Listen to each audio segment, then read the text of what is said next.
Donc, on passe d'une société à 8 sociétés. Ça, c'est la désintégration. Mais les conséquences de tout ça, c'est qu'il va y avoir des coûts de transaction totalement différents.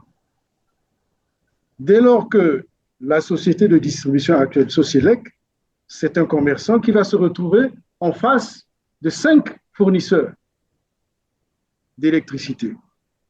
Vous avez la CEC, qui est du thermique à Pointe-Noire. Vous avez Mukukulu. Vous avez Imboulou. Vous avez Liweso. Et vous avez la SNEL, puisque nous nous approvisionnons aussi auprès de la SNEL. Ça veut dire que le nouveau commerçant de l'électricité aujourd'hui, c'est-à-dire Socelec, va devoir acheter à 6 fournisseurs. Est-ce que Socelec a l'obligation d'acheter à tous les 6 ou Socelec a la possibilité de choisir son meilleur fournisseur, comme tout commerçant le ferait? C'est-à-dire, vous êtes en train de dire, pardon, Anatole Liboumongo, vous êtes en train de dire que la Socelec, c'est-à-dire la Société congolaise d'électricité, filiale de la sénégalaise, la fameuse société qui va gérer la distribution et la commercialisation, la Socelec. C'est la Socelec, voilà, la filiale dans l'ordre. Elle n'est pas filiale de la Sénélec. La Sénélec n'a aucune filiale en dehors du Sénégal. Mais c'est ce qu'on nous a présenté à la télé, on a dit que c'est une filiale la Sénélec n'a aucune filiale en dehors du Sénégal. Et Socelec n'est pas une filiale de la Sénélec. Anatole Liboumongo, est-ce que la Socelec, donc la société, la nouvelle société de droit congolais, c'est ça, pourrait, dans le cadre de la commercialisation, parce que là aussi, il faut peut-être qu'on explique à nos téléspectateurs qu'est-ce que ça peut vouloir dire. Cette commercialisation, ça veut dire que la Socelec va acheter d'abord avec ses capitaux pour revendre et faire du bénéfice, parce qu'on ne fait pas le commerce pour plaire, c'est pour faire des bénéfices. Absolument, c'est comme tout commerçant. C'est pour cela qu'il y a certaines estimations qui font que le coût de l'électricité basse tension doit passer à 130 francs le kilowattheure. Anatole Liboumongo, avant qu'on n'arrive à beaucoup trop loin, revenons d'abord sur le statut réel de la Socelec. La Socelec. Voilà. La Socelec, je suppose, j'ai entendu que c'était une société de droit congolais, c'est tout. Mais bon, j'ai aussi entendu que c'était une filiale de la Sénélec. Non, la Sénélec n'a aucune filiale en dehors du Sénégal. D'ailleurs, vous avez remarqué que lors de la signature de cette convention, il n'y a pas le DG de la Sénélec, il n'y a pas un ministre de du Sénégal, il n'y a même pas l'ambassadeur du Sénégal. Et donc, le Premier ministre est assis, il assiste notre ministre de l'Énergie en train de signer avec un directeur d'une société congolaise dont le directeur est peut-être sénégalais de père. Peut-être congolais de mère, d'après ce qu'on apprend. La Sénélec n'a rien à voir là-dedans. Absolument rien. Je mets au défi Émile Wosso ou bien le Premier ministre d'apporter la preuve que c'est une filiale de la Sénélec. Et à combien de pourcents?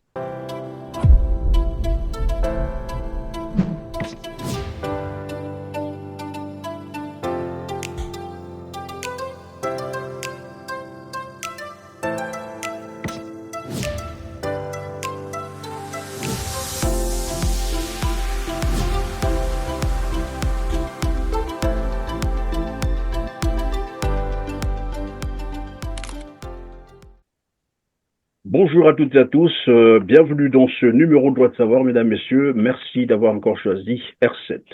Le Congo-Brazzaville totalement dépouillé de tous ses domaines d'activité économiques après avoir cédé l'exploitation du pétrole, du bois, des minerais et du gaz et le port autonome aux multinationales étrangères. Désormais, on parle de l'électricité, mais avant l'électricité, il faut rappeler aux Congolais, pour ceux qui n'ont plus cela en mémoire, c'est que dans les accords signés entre Denis Sassou Nguesso et Paul Kagame, il a été convenu la cession, donc la gestion des télécommunications, l'éducation, la santé, le transport en commun, l'agriculture, l'ingénierie informatique et les terres arables. Et maintenant, comme je l'ai dit tout à l'heure, c'est l'électricité, le courant électrique du Congo, donc la distribution et la commercialisation ont été finalement cédées par une convention d'affermage.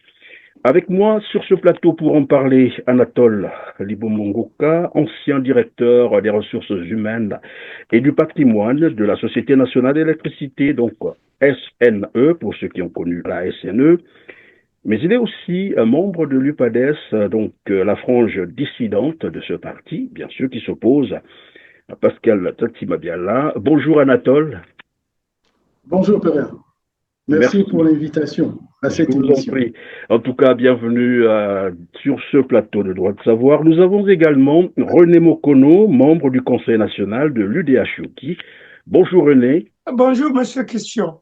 Très heureux d'être ensemble aujourd'hui. Encore un plaisir de vous recevoir sur le plateau de Droit de Savoir. Alors, le gouvernement congolais vient de céder, disais-je tout à l'heure, et en toute opacité, c'est ce que nous apprenons, la distribution et la commercialisation du courant électrique à la Société nationale d'électricité du Sénégal via la SOSELEC, qui serait donc une société de droit congolais, la filiale de la Sénélec. Alors, dans un premier temps, je m'adressais donc à Anatole, ancien directeur des ressources humaines et du patrimoine de la SNE, avant qu'elle ne devienne EDC. Votre commentaire à ce sujet? Bien, merci Perrin. Le commentaire que je peux faire aujourd'hui, peut-être qu'il vaut mieux commencer par présenter le tableau, la situation actuelle. Je vous en prie, oui. Le ministre Rousseau a forcé le passage pour réaliser ce que Itoa Bruno, ministre de l'Énergie à l'époque, n'a pas pu réaliser, c'est-à-dire la désintégration de la SN. Et le Congolais doit comprendre que nous sommes passés de la SNE, société, la seule société intégrée verticalement, et avec ce que le gouvernement vient de faire. Donc, nous nous retrouvons avec 8 sociétés dans le secteur de l'électricité. Dans ces 8 sociétés, il y a 5 centrales. Il y a une société qui est prévue, une société de transport, qui n'est pas encore créée, mais qui devra être créée si les réformes qu'ils ont entreprises de faire vont jusqu'au bout. La société de distribution dont vous parlez, et EKRC qui va gérer le patrimoine, donc la société gestionnaire du patrimoine du système électrique. Donc, on passe d'une société à 8 sociétés. Ça, c'est la désintégration. Mais les conséquences de tout ça, c'est qu'il va y avoir des coûts de transaction totalement différents. Dès lors que la société de distribution actuelle, Soselec, c'est un commerçant qui va se retrouver en face de 5 fournisseurs d'électricité. Vous avez la CEC, qui est du thermique à Pointe-Noire. Vous avez Mukukulu. Vous avez Imboulou. Vous avez Liweso. Et vous avez la SNEL, puisque nous nous approvisionnons aussi auprès de la SNEL. Ça veut dire que le nouveau commerçant de l'électricité aujourd'hui, c'est-à-dire Soselec, va devoir acheter à 6 fournisseurs. Est-ce que Soselec a l'obligation d'acheter à tous les 6 ou Soselec a la possibilité de choisir son meilleur fournisseur comme tout commerçant le ferait? C'est-à-dire, vous êtes en train de dire, pardon, Anatole Libomongoka, vous êtes en train de dire que la Soselec, c'est-à-dire la Société congolaise d'électricité, filiale de la sénégalaise, la fameuse société qui va gérer la distribution et la commercialisation la Soselec. De la Soselec, voilà, la filiale dans l'ordre. Elle n'est pas filiale de la Sénélec. La Sénélec n'a aucune filiale en dehors du Sénégal. Mais c'est ce qu'on nous a présenté à la télé, on a dit que c'est une filiale la Sénélec n'a aucune filiale en dehors du Sénégal. Et Soselec n'est pas une filiale de la Sénélec. C'est peut-être une société. Tout à l'heure, on va chercher à le comprendre. Alors, mais vous étiez en train de dire que la nouvelle société, donc la Soselec, c'est ça? La Soselec qui est le commerçant, en fait. Le commerçant, donc, de droit congolais, c'est ce qu'on nous a dit. Il doit acheter. Qui doit acheter. Mais avec les nouvelles réformes, oui, il a 5 fournisseurs. Et donc, il a le choix. 4 fournisseurs nationaux et un fournisseur extérieur qui est la SNEL. Qu'est-ce que cela veut dire? Parce que ma question, c'était ça. Pardon, Anatole. Ma question était de savoir si cette société, la nouvelle, bien sûr, qui sera chargée de la commercialisation, a une gestion autonome, c'est-à-dire pourra décider avec quel fournisseur travailler. Je vais d'abord présenter le tableau. Parce qu'il faut, souvent, les Congolais ne comprennent pas. Je me situe du point de vue du fonctionnement de ce système. Oui. Voilà. Donc, il y a ces 5 centrales, 4 centrales nationales et la SNEL. Mais dans ce système qui vient d'être fait, il y a notre réseau, il y a un réseau interconnecté et il y a 3 départements qui ne sont pas connectés au réseau national. Ces départements, c'est la Likwala, la Sanga et la cuvette ouest. Avec la SNE intégrée, la SNE s'occupait évidemment de tout le pays. Avec la désintégration, les questions vont arriver. Comment faire avec les zones non intégrées au réseau national? Donc la gestion est différente avec la partie qui est intégrée. Pour ce qui est de la cuvette ouest, il y a des travaux en cours pour prolonger la ligne de transport de Bunji à Evo. Je pense que d'ici quelque temps, Evo sera raccordé au réseau national. Pour ce qui est de la Sanga, c'est un réseau isolé, mais avec la centrale de Liosso qui fournit de l'énergie à la ville de Ouessou.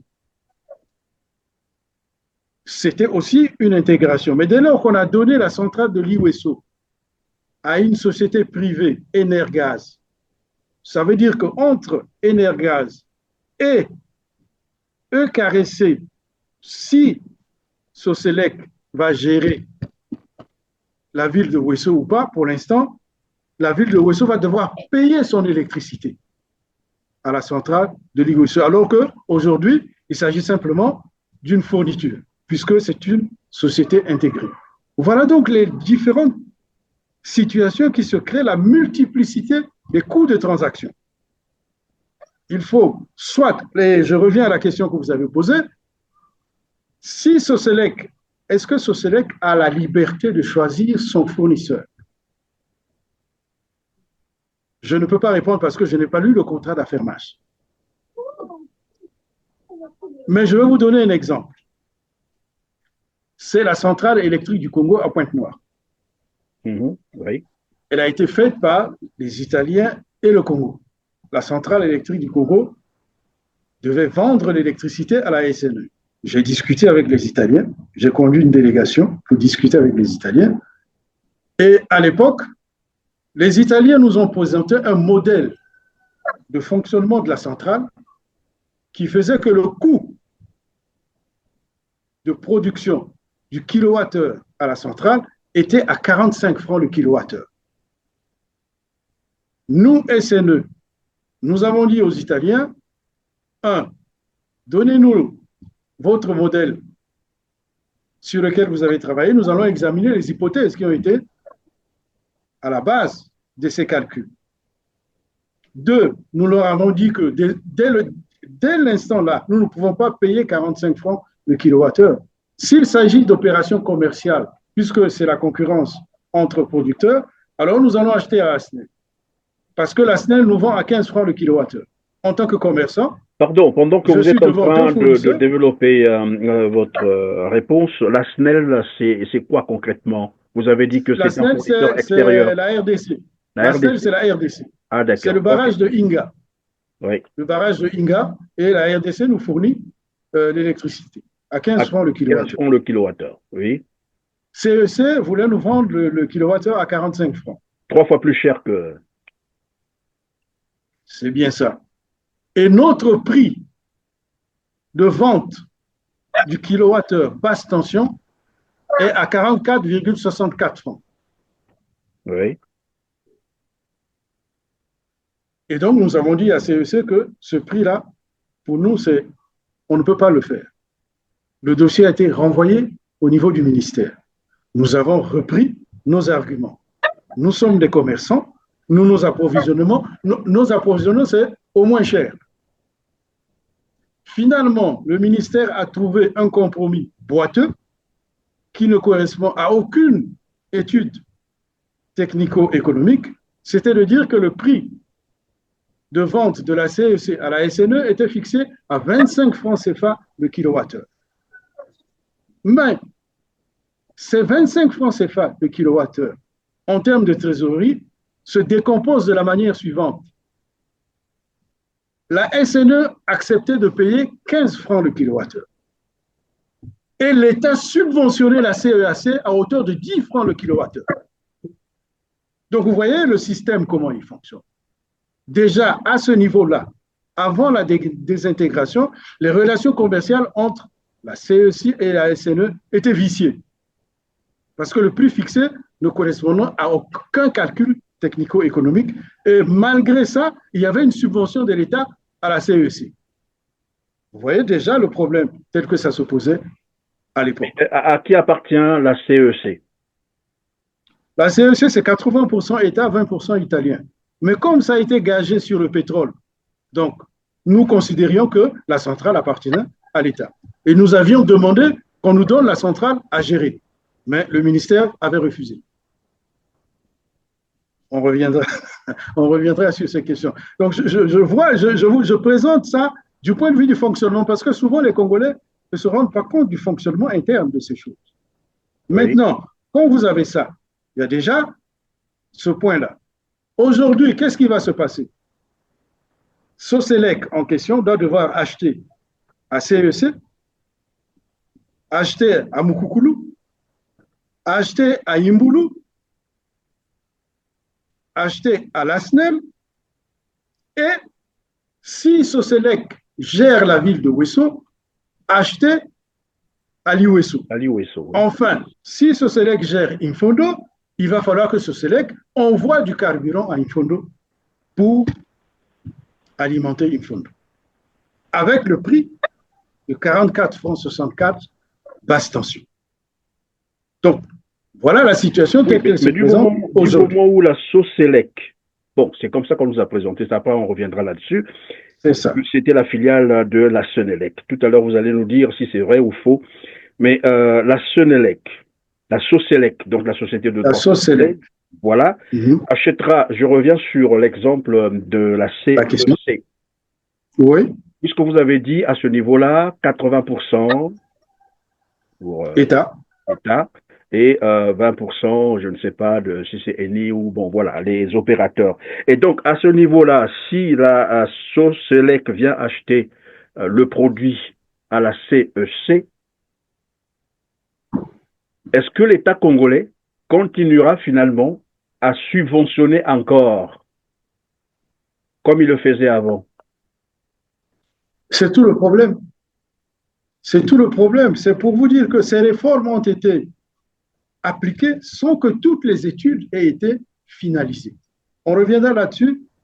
Je vais rebondir, c'est surtout. Oui, mais pour répondre à cette question, pardon, Anatole, ou sinon, la Soselec va acheter au prix, bien sûr, de la CEC, et à ce moment-là, on va assister à l'augmentation, bien entendu, du kilowattheure, du prix du kilowattheure. Mais je vous donne juste un exemple.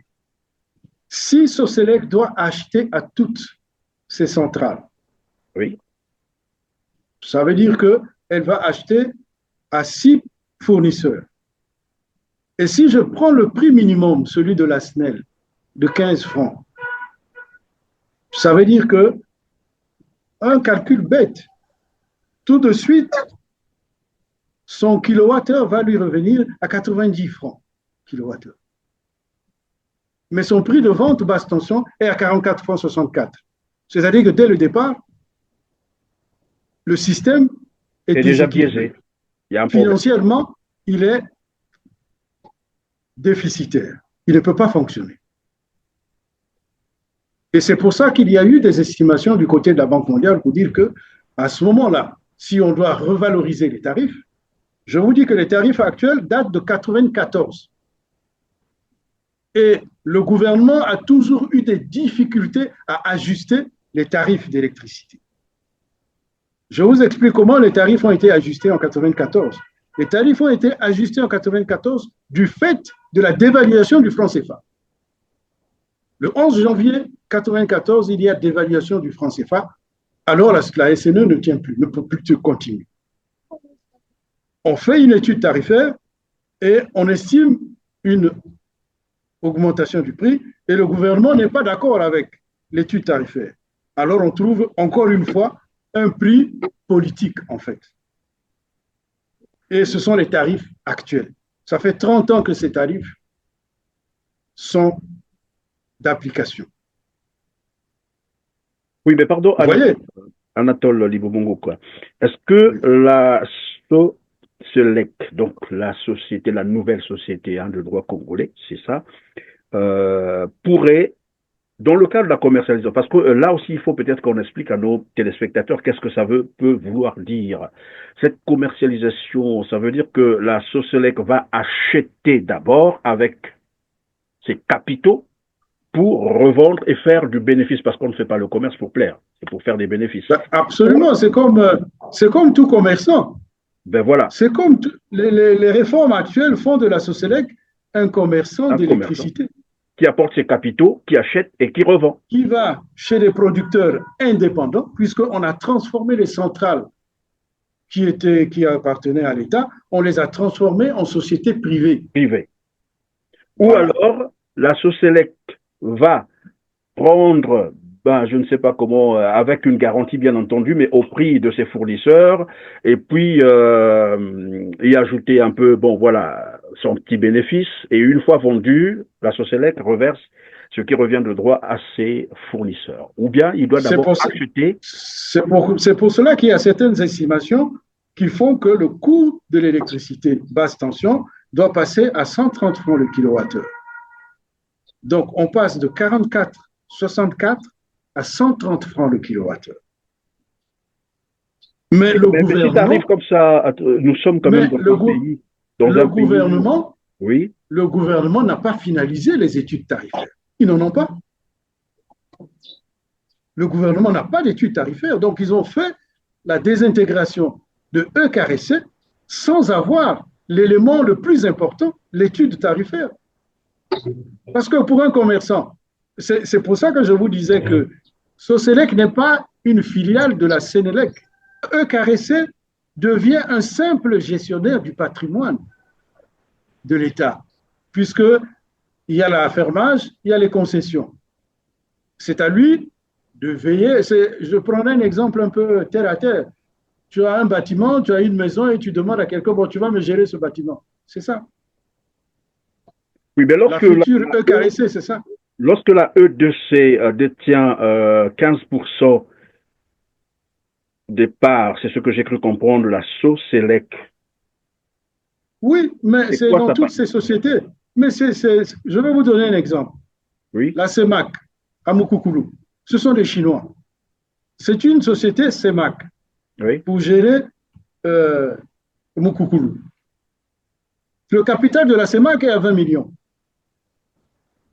Donc, c'est une entreprise totalement fictive. Mais quand le privé chinois reprend la centrale de Mukukulu, la CEMAC doit faire un bilan d'ouverture et puis un compte d'exploitation prévisionnel. Pardon, vous avez dit 20 millions 20 millions du capital. Vous voyez à quel niveau on se trouve. Pour gérer Donc, vous prenez, je vous le dis, c'est scandaleux. Vous allez m'en excuser, mais bon, évidemment, donc vous dites 20 millions. Alors, je voudrais qu'on revienne d'abord sur... Donc, 20 millions, Perrin, oui. calculez 15% de 20 millions, ça fait combien? Fais un calcul rapide. C'est ridicule. Comment on peut faire des choses pareilles? Alors, mais puisqu'ils ont dit que la Donc, Soselec... on a pris le patrimoine national qui vaut des milliards, si on raisonne en termes de coûts actualisés, et on va donner ça à une bricole qui a un capital de 20 millions. Est-ce que vous vous rendez compte? Bon, est-ce que c'est... Bon, maintenant, on dit que EKRC aura 15% dans ce capital-là. Ça fait 15%. J'ai fait un petit calcul. 15% de 20 millions, c'est combien? C'est comme les nouveaux riches congolais, il a l'argent et puis il va. Bon, maintenant, c'est ça. C'est pour ça que je voulais étaler un peu tous ces problèmes. Ça, ce sont les problèmes quand on regarde du point de vue du fonctionnement. Donc, tu as des zones interconnectées qui vont peut-être s'en sortir un peu, mais les zones qui ne sont pas interconnectées, le plus malheureux département, c'est la Likwala. Parce que si le périmètre de ce Soselec n'arrive pas dans la Likwala, pour la Likwala, c'est fini pour l'électricité. C'est terminé. EKRC ne peut pas fonctionner. Pour la Likwala, on nous a parlé d'un projet de distribution des kits solaires, c'est ce qu'ils ont dit, 9000 kits solaires qui seront distribués dans ce département. Et d'ailleurs, quelqu'un disait, mais finalement, on déconnecte la Likwala de la EKRC. Bon, c'est le ministre Christelle Sassou Nguesso qui a fait une réunion le 4 février, mais EKRC n'a pas été invité. Mais ça veut dire quoi concrètement? Comment ça se gère? Ça veut dire que EKRC sort de la Likwala. Et c'est une société rwandaise, B-Box. On a affaire avec Christelle. Rwandaise, évidemment, je parlais de. Une société rwandaise, B-Box, oui, qui est censée poser des kits solaires dans 9000 foyers dans la Likwala. Mais la Likwala, aujourd'hui, après le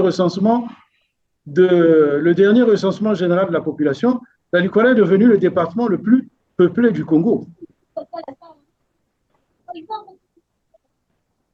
Avec près de 350 000 habitants. Bon, vous allez alimenter 9000 kits maisons. Anatole de Libobongoka, avant qu'on n'arrive à beaucoup trop loin, revenons d'abord sur le statut réel de la Soselec. La Soselec. Voilà. La Soselec, je suppose, j'ai entendu que c'était une société de droit congolais, c'est tout. Mais bon, j'ai aussi entendu que c'était une filiale de la Sénélec. Non, la Sénélec n'a aucune filiale en dehors du Sénégal.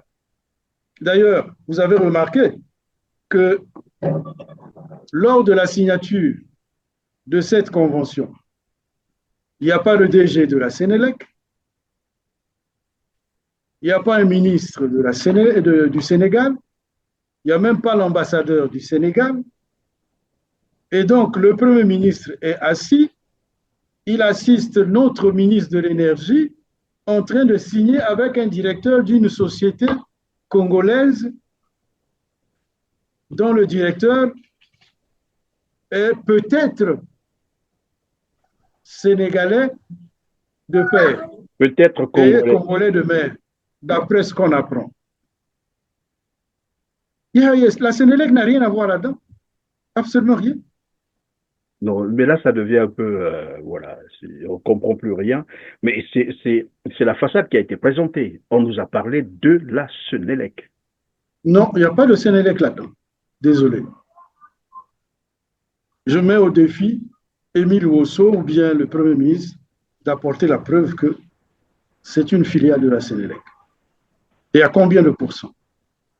C'est ce que dit le reportage. Je vais donc le proposer à nos téléspectateurs et on revient sur le plateau. Juste le temps, évidemment, de comprendre ce qui se passe. Suivez. Dans le cadre de la coopération Sud-Sud, le Congo et le Sénégal ont conclu une convention d'affermage portant sur la distribution et la commercialisation de l'électricité en République du Congo pour une période de 10 ans.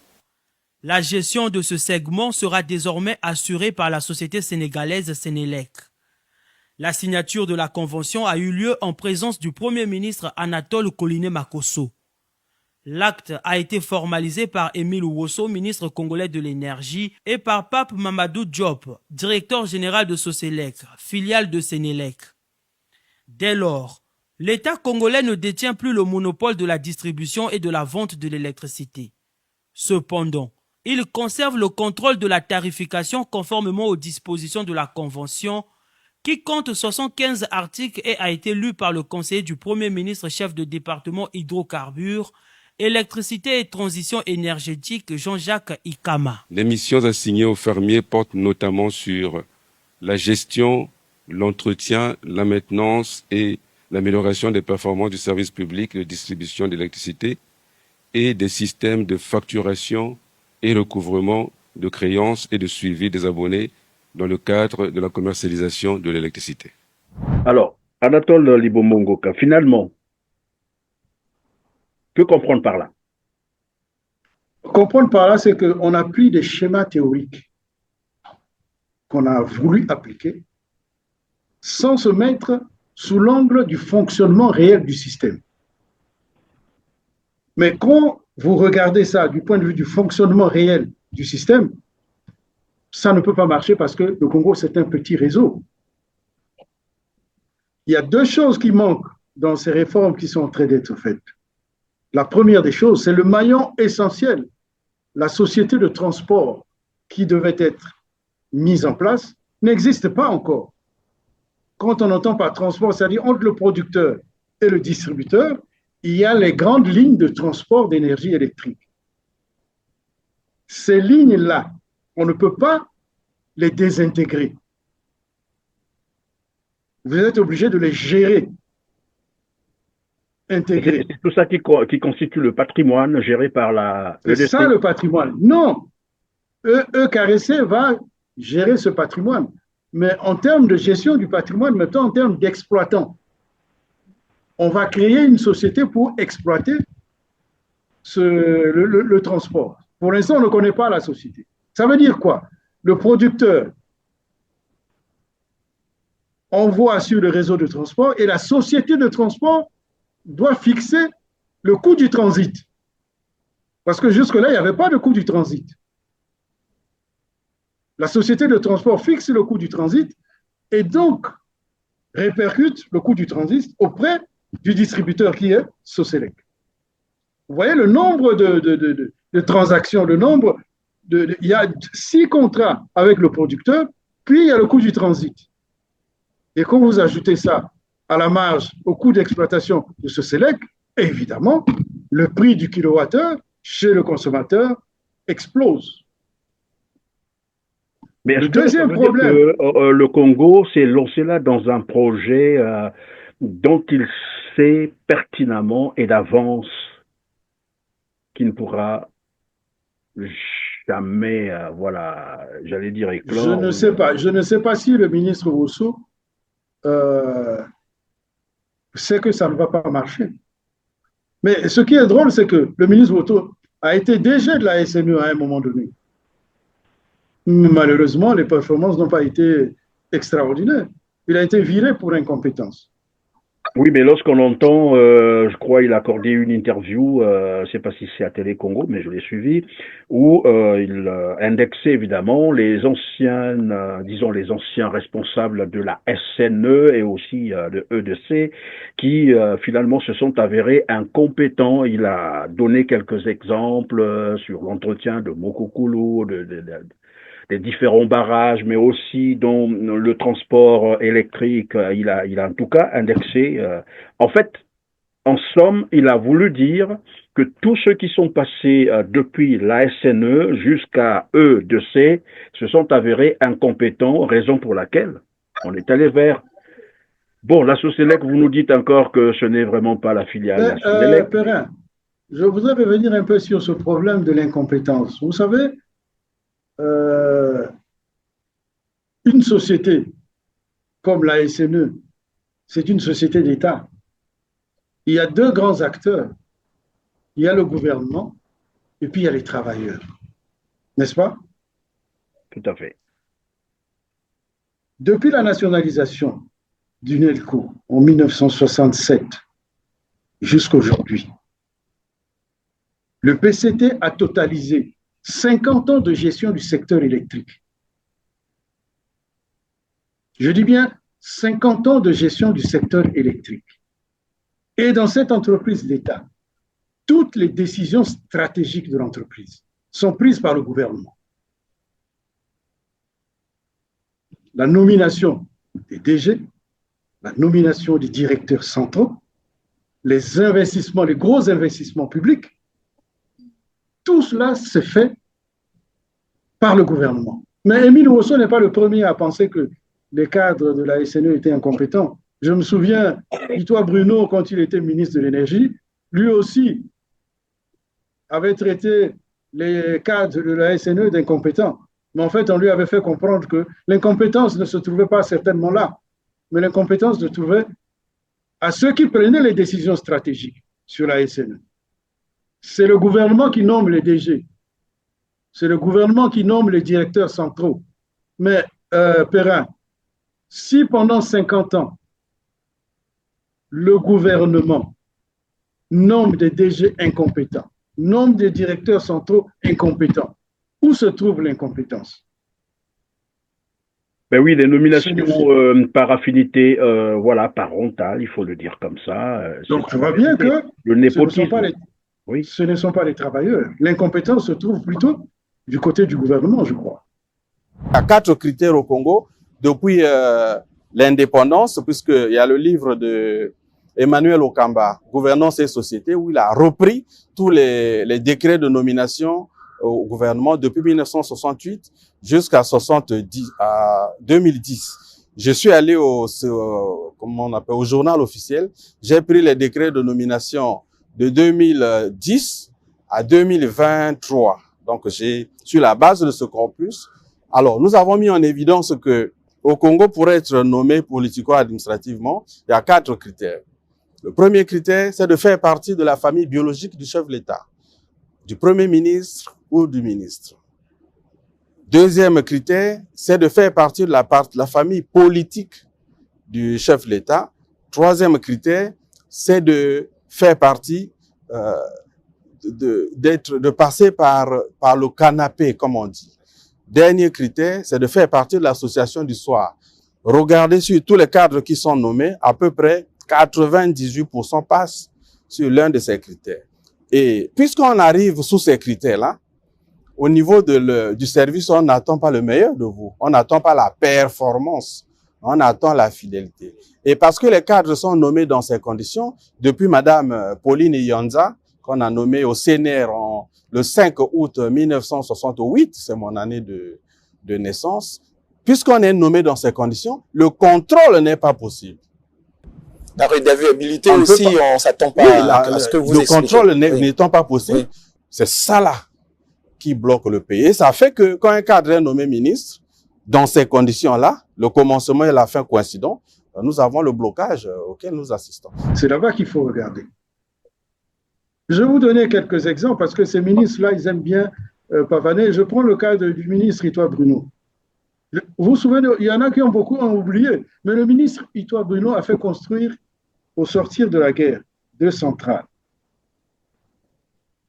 Une centrale de Angeno à Pointe-Noire, une petite, pas la CEC. Il y a une petite centrale à côté de Total à Geno, avec les Italiens. Et puis une autre centrale à Brazzaville, qu'on appelait la centrale thermique de Brazzaville, à Chakona, au site de Chakona.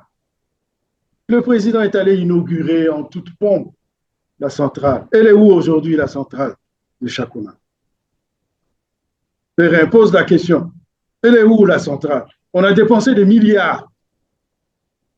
Oui, mais plutôt la question qui s'impose, c'est que pourquoi opte-t-il à aller construire des petites centrales dont on sait parfois qu'ils ne vont pas survivre ou qui ne vont pas réussir, et les exemples sont légion, alors que nous avons le barrage de Souna qui pouvait ou qui présente les capacités nécessaires de fournir le Congo en totalité sans problème. Est-ce que ce sont les travailleurs de la SNE qui doivent choisir les investissements publics? C'est le gouvernement. Ce ne sont pas les travailleurs de la SNE.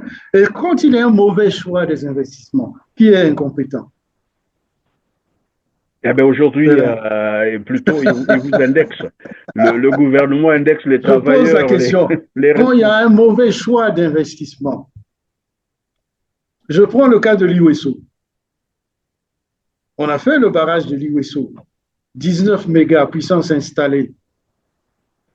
La ville de Weso, on injecte 4 mégas. Ça veut dire qu'il y a 15 mégas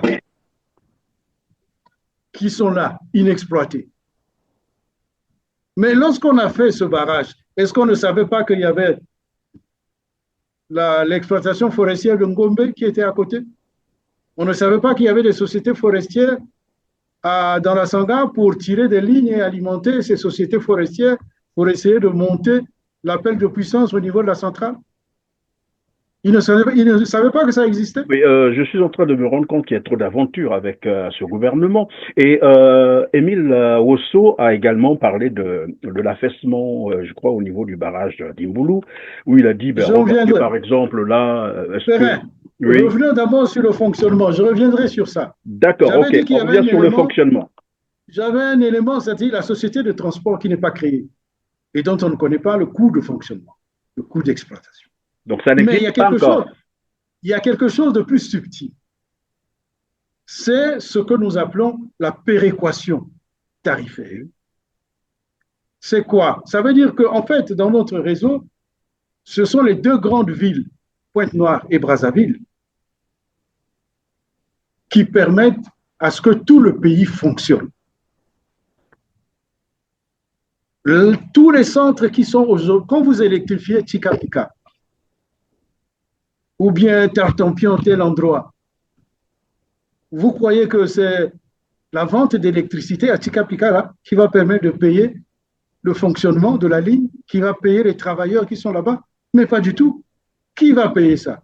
Mais c'est Pointe-Noire et Brazzaville. C'est ça la péréquation. Ce qui fait que le prix au kilowattheure de Infondo est de 44,64, alors que c'est du thermique. Et quand vous transportez l'essence, le carburant de Brazzaville à Infondo, je vous dis qu'en termes de distance par la route, Brazzaville-Infondo, ça fait près de 1800 km. Et compte tenu de l'état des routes, c'est très difficile d'amener du carburant là-bas. Il arrive des périodes de saison sèche où les Kadhafi vendent le carburant à 2000 francs. C'est le litre. Mais malgré tout, eux, Caressé, arrivaient à donner de temps en temps un peu de courant à Infondo. Mais si Soselec n'a plus l'obligation, ça veut dire que Infondo est rayé de la carte électrique du Congo. Oui, mais comme on a dit tout à l'heure, on ne fait pas le commerce pour plaire aux gens, c'est pour faire des bénéfices. Ah ben évidemment. Donc, qui va s'occuper de la péréquation? Est-ce que Soselec? Parce que la péréquation rentre dans le cadre du service public. On peut avoir un village qu'on doit électrifier, ils ont besoin d'électricité, mais ils ne peuvent pas tout payer. Bon, ok. Puisqu'il y a une masse d'argent que nous avons, alors on va supporter toutes les charges. Oui, de toute façon, on a le pétrole, on a le bois, et ça rentre aussi dans le cadre, par exemple, la redistribution équitable des ressources économiques. Ça, c'est un autre problème, mais je reste au secteur électrique en tant que commerçant, mais qui va régler ce problème de la péréquation tarifaire? Est-ce qu'on va revenir à la vérité des prix? La vérité des prix, c'est-à-dire l'augmentation. Les gouvernements congolais n'ont jamais accepté la vérité des prix de l'électricité. Jamais. C'est pour ça que ça fait 30 ans que le prix basse tension du kilowattheure ne bouge pas. On est à 44. En train de nous dire que finalement, la Soselec est vouée à l'échec. Mais écoutez, je vous donne un exemple. Si tu dois acheter à 6 producteurs le kilowattheure, il est à 90 francs. Ça, c'est au prix le moins cher. Mais si je prends le prix de CEC, 25, ça veut dire que je suis à 130 francs à l'achat. Je dois vendre à 44,64. Tourne à perte. Alors, comment quelqu'un peut venir prendre une société qui, manifestement, dans ce système actuel, il est perdant dès le départ? C'est pour ça que la Sénélec ne peut pas prendre une filiale de ce genre. Ils ne sont pas idiots, les Sénégalais. Alors, qu'est-ce que je suis en train de comprendre finalement? On a fait appel, ou on a parlé de la Sénélec juste pour, je sais pas moi, faire avaler la pilule aux Congolais, c'est ça? Et que je me contente des calculs.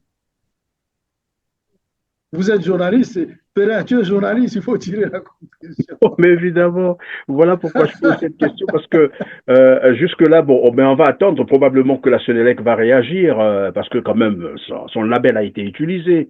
Et si réellement elle n'est pas impliquée dans cette convention, c'est malheureux que d'aller créer un tel, j'allais dire... Donc, il y a ces problèmes liés au fonctionnement du commerçant. Mais on a demandé des compensations à l'État. L'État s'est contenté de dire « Ah oui, c'est moi qui ai construit les barrages. » Vous voyez, en fait, beaucoup de problèmes qui arrivent à la société, c'est le gouvernement. Je vais vous donner un exemple. On a eu, dans les années 2012, l'OHADA, les textes de l'OHADA sur les sociétés commerciales ont été adoptés en 1998. Jusqu'en 2012, la SNE n'avait pas harmonisé ses statuts. Et nous décidons, en tant que cadre de la SNE, de procéder à l'harmonisation des statuts. J'ai eu, encore une fois, l'occasion de conduire le dossier. J'en prépare tous les documents avec le notaire, puisque pour harmoniser, c'était une société anonyme à capitaux publics. Et puisqu'il faut harmoniser, dans ce cas, il faut faire un bilan d'ouverture de la nouvelle société SNE-SA. Quel va être le capital de la nouvelle société? Puisque nous traînions un capital artificiel de 3 milliards. Il fallait donc s'asseoir avec l'État pour intégrer les immobilisations, c'est-à-dire les infrastructures qui avaient été construites, intégrer les immobilisations dans le bilan d'ouverture. À quel coût? On se retourne vers l'État pour dire, donnez-nous le coût des infrastructures de sorte que nous les intégrons dans les immobilisations de la nouvelle SNE-SA, de façon à ce que le nouveau capital soit défini et que les fonds propres soient dégagés pour faire respirer la société. C'est ce que nous avions dit, la recapitalisation. À ce moment-là, il fallait absolument recapitaliser la SNE pour que nous puissions faire face aux nouveaux enjeux et au développement du secteur. Le gouvernement a refusé et le dossier est resté en l'état. Et ils se sont contentés en 2018 de bricoler une petite société au capital de 100 millions comme gestionnaire du patrimoine électrique. Vous voyez? Je ne sais pas d'où. Eux caressés. Mais l'incompétence vient d'où? Qui a refusé la recapitalisation de la SNE? Ce n'est pas les travailleurs. C'est le gouvernement qui a refusé la recapitalisation de la SNE. Mais est-ce que je suis en train finalement de comprendre que la problématique d'accès à l'électricité au Congo-Brazzaville, puisque elle est là en permanence, c'est juste évidemment un manque de volonté politique de l'État congolais, il faut le dire comme ça. Le Congo a tous les moyens aussi financiers que les moyens, j'allais dire humains, les ressources humaines pour fournir, donner de l'électricité de bonne qualité aux Congolais, mais on ne veut pas le faire simplement parce que derrière, il y aurait des intérêts privés, égoïstes, c'est ça.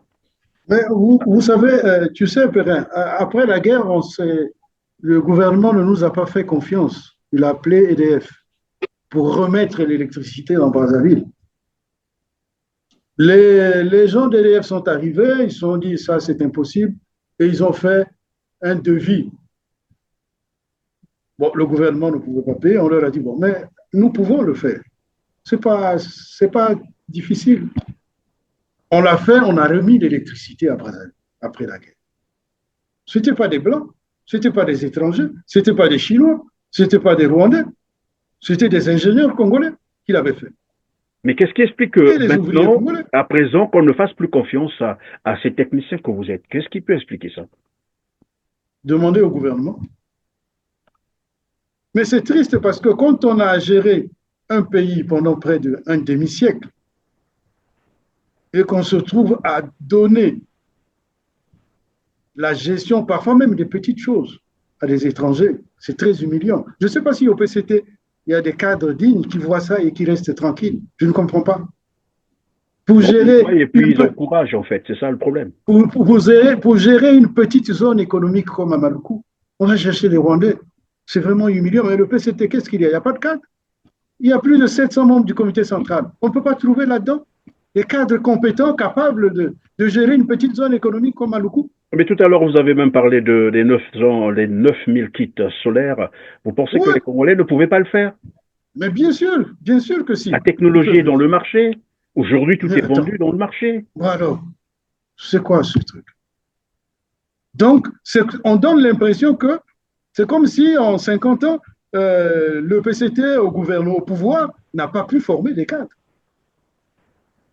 Ouais, mais c'est le moins qu'on peut. Qu'est-ce qui se passe? 50 ans après, on n'a pas pu former les cadres, et alors donc c'est un échec total. Écoutez, regardez ce qui se passe. La CE6, ce sont les Italiens. La petite centrale de Ngeno que Ito Bruno avait construite, c'est les Turcs. Ça s'appelle ASCA, la société turque. Mukukulu, on a donné aux Chinois, c'est MAC. Imeo, on a donné aux Chinois. Imbulu, c'est Imeo, les Chinois. Liweso, Energaz, au Bambi. Distribution, commercialisation, Soselec. Qu'est-ce qui se passe? Oui, mais c'est quoi finalement cette approche économique? On ne comprend rien du tout, finalement. Demandez au gouvernement, demandez à Osso, posez la question à Émile Osso. C'est peut-être l'intégration économique sous-régionale. Non, ce n'est pas l'intégration économique sous-régionale parce que ce ne sont pas des Africains. Les Chinois ne sont pas des gens d'Afrique centrale. Pas du tout. Mais alors, qu'est-ce qui se passe? C'est quoi ça? Alors, pour terminer avec ce volet, parce que finalement, nous serons obligés d'y revenir, il y a beaucoup à apprendre, à dire, voilà, à informer nos téléspectateurs. Que peut-on retenir en définitive, finalement, sur ce dossier convention, fermage? Bon, je ne sais pas s'il faut dire gouvernement congolais, Soselec ou EKRC, Soselec, on comprend plus, finalement, on ne comprend plus rien. Que peut-on retenir de cette ce que je peux dire, c'est que cette mise en œuvre des réformes, elle est mal préparée. Elle est très mal préparée. Parce qu'il y a des éléments clés qui manquent dans le dispositif. La société de transport qui aurait dû exister avec une tarification précise pour que le commercial sache à quoi s'en tenir, ça n'existe pas. Aucun producteur actuel ne peut vendre l'électricité parce que tous les compteurs aux sorties des centrales en haute tension sont des compteurs EKRC. Donc, si EKRC dit « moi, ça, ce sont mes compteurs à moi », ben écoutez, débrouillez-vous à trouver vos compteurs, posez-les, et puis vous allez vendre l'électricité à vos clients. C'est impossible dans les conditions actuelles. Ça veut dire qu'il va falloir une bonne période de tâtonnement. Et on risque de se retrouver dans une situation assez chaotique. Carrément dans un bourbier, une situation beaucoup plus difficile pour les évidemment, puisque la société de transport n'est pas encore créée. Le commercial va prendre la commercialisation, mais il va commercialiser à quel prix? Il va acheter à quel prix? Puisqu'il est prévu qu'il y ait des contrats d'achat d'électricité. C'est à quel prix qu'il va acheter? Est-ce que c'est ce qui peut expliquer qu'ils aient caché voilà, le montant, disons les capitaux apportés par Soselec? Parce que aujourd'hui, on cherche à le savoir. Mais ça n'a pas de sens parce que la réalité va nous rattraper. Le commercial, il va prendre possession des installations, qu'est-ce qu'il va faire? Il va faire comment? Il va acheter où? À quel prix? Il n'y a pas de tarification. Bien. Alors, moi, ma dernière question à ce sujet serait, mais comment faire entendre raison au gouvernement congolais, j'allais dire au régime de Brazzaville? Bon, j'ai appris que les travailleurs de EKRC vont faire une assemblée générale vendredi. Peut-être qu'ils vont manifester, ils vont protester, un peu comme font tous les syndicats. Le collège syndical a dit niet. Normalement, c'est une mise en œuvre des réformes qui aurait dû être faite en concertation avec le collège syndical, c'est-à-dire les travailleurs. Mais bon, apparemment, ça s'est déroulé sans consultation des travailleurs. Et la dernière réunion dont j'ai eu vent entre le ministre de l'Énergie, les syndicats, et la réunion s'est terminée en queue de poisson. Ils ne se sont pas mis d'accord. Chacun est parti avec sa position. Les syndicats ont dit, on ne nous a pas associés, tout ce que vous faites, il n'y a pas d'éléments ici, ici on ne sait pas qu'est-ce qu'il faut dire, nous, on refuse. Nous voulons, pour l'instant, EKRC, société intégrée, discutons de voir si ce que vous dites dans la mise en œuvre, ça va marcher ou pas. Le ministre dit, moi, je fais. Ça devient comme un rapport de force. Je ne sais pas trop qu'est-ce que ça va donner. Donc, ça veut dire qu'ils ont conçu ce projet sans la participation des techniciens de la maison, j'allais dire. Voilà, la mise en œuvre, manifestement, on constate que dans la mise en œuvre, on n'a pas associé les travailleurs. Mais, M. Perrin, monsieur le ministre Itoa Bruno l'avait essayé avant Wosso, avant Lenzo Yamba, tout ça. Moi, j'étais encore à la SNE. Il avait inscrit dans le budget de l'État la désintégration de la SNE en 4 sociétés. Nous nous sommes mobilisés pour dire au président, pour dire aux parlementaires que ce système n'allait pas fonctionner. Il faut l'arrêter. Et ça a été arrêté. Oui, ça avait été arrêté. Et pourquoi ceux d'aujourd'hui ne vous ont pas écouté, n'ont pas écouté en fait ceux qui vous ont remplacé, parce que vous étiez là, ça fait bien longtemps, donc ancien directeur des ressources humaines et du patrimoine, et bon voilà, désormais c'est Adou Ganga qui, mais manifestement qui n'est pas aussi content de cette convention. On l'a senti d'ailleurs sur le plateau Télé Congo. Alors ça c'était donc le premier volet de cette émission. On va passer au second volet qui porte clairement sur la politique. En tout cas, merci Anatole Libombongoka de nous avoir éclairé sur le dossier convention, affermage, EKRC et Soselec qui, bon, maintenant on apprend que ça n'a rien à voir avec la Sénélec, tout ça. Le débat est lancé. Pour ceux qui pourront nous apporter des éléments de preuve contraire, ça nous fera du bien.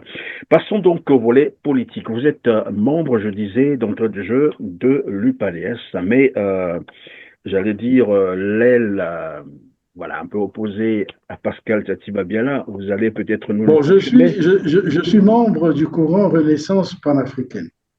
Oui, mais c'est l'UPADS. Oui, puisque nos statuts, les statuts de l'UPADS prévoient l'existence des courants. On peut parler de dissidence?